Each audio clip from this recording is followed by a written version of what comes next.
Good morning from beautiful mid-Ohio.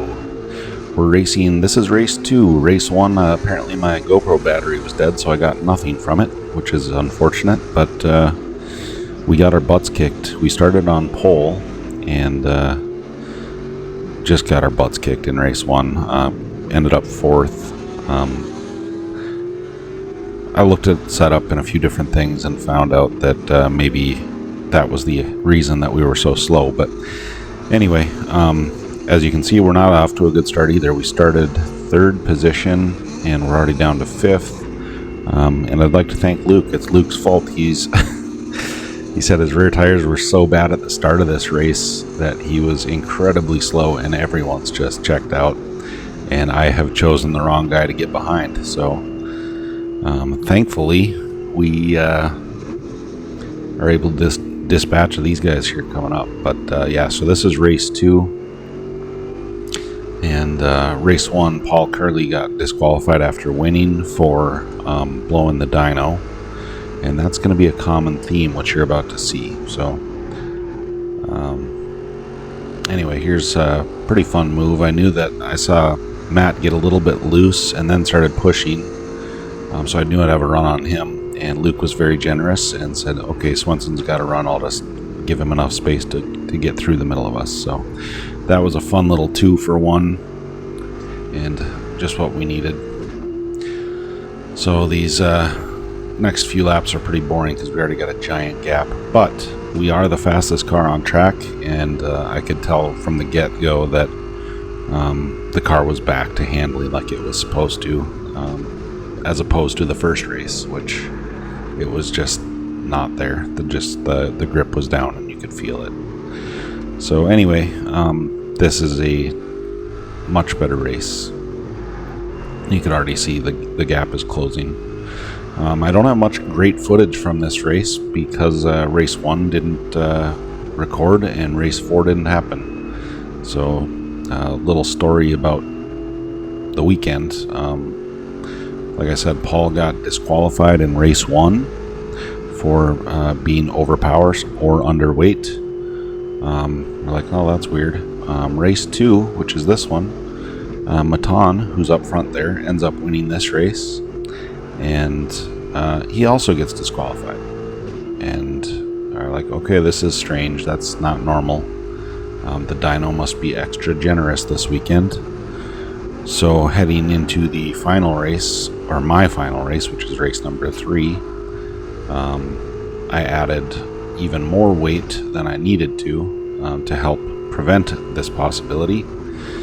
And I ended up winning race 3, got put on the dyno, and I got DQ'd. So I was 6 horsepower over what I was supposed to be, which is strange. This car's made 232 horsepower the last 3 times it's been on the dyno.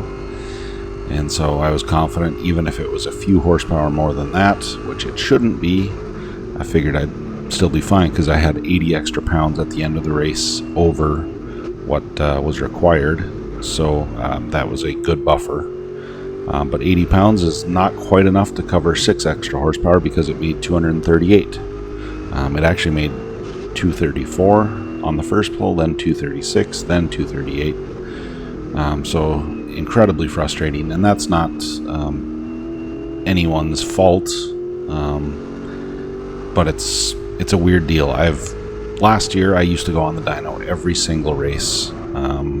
I'd pay the money.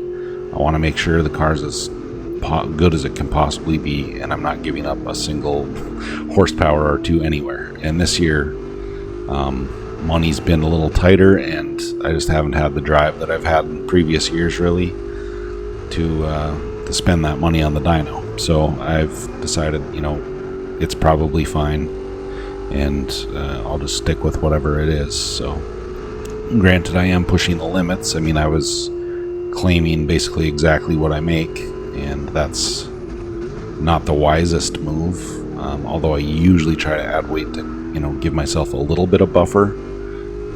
But yeah, I guess going forward we're gonna have to reassess whether we push the limits like that and try to win at the risk of getting disqualified, or if we need to give ourselves a little more buffer to prevent disqualification.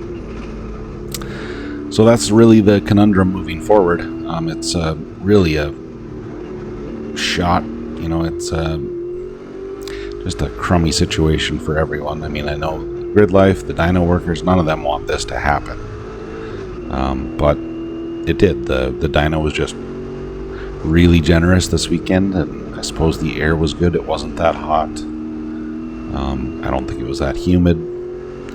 And apparently the weather station on the dyno is supposed to account for that, but it apparently doesn't account for...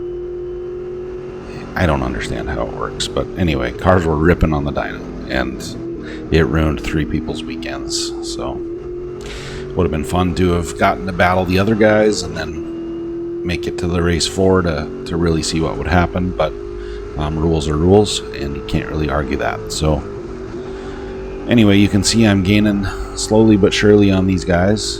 And had this race played out, I feel like I definitely would have caught them. In fact, I was basically there. We're coming up to a full course yellow. But had this race played out, I feel like I would have got there and maybe been able to make a move to get the win. Because this car was definitely better than the one that I had the night before. So, is what it is. And frankly, had I won this race, I would have just got disqualified sooner. So, this was Maton's turn to get disqualified, I guess. So, anyway, full course yellow coming up on our left.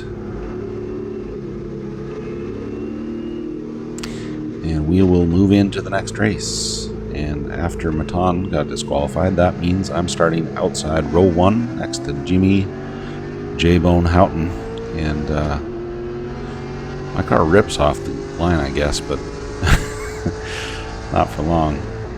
And that is the move that James takes is let's make this thing as fast as it can be in a straight line, and it's a very effective method. Anyway, we were able to clear him right here. You can see in the rear view, he's now behind us. I can start running the racing line. And the rest of this race was basically me just putting in pace laps, trying to be as fast as I can and smooth and easy on the tires. And take care of the car and make sure I've got a bit of a gap back to second place. I honestly can't remember if this race finished under yellow or not. I feel like it did. And I don't have the full recording here because this would just be another boring race for you guys to watch. So this is going to be a very short video. I want to thank you all for watching. We have won 4 of 4 weekends this season, so we're looking good on points. We may end up having to go to Laguna Seca here in October to go make it a perfect season if we can get the win there. But time will tell. Good luck to all the boys out at Lime Rock this weekend. Thank you all for watching. Love ya.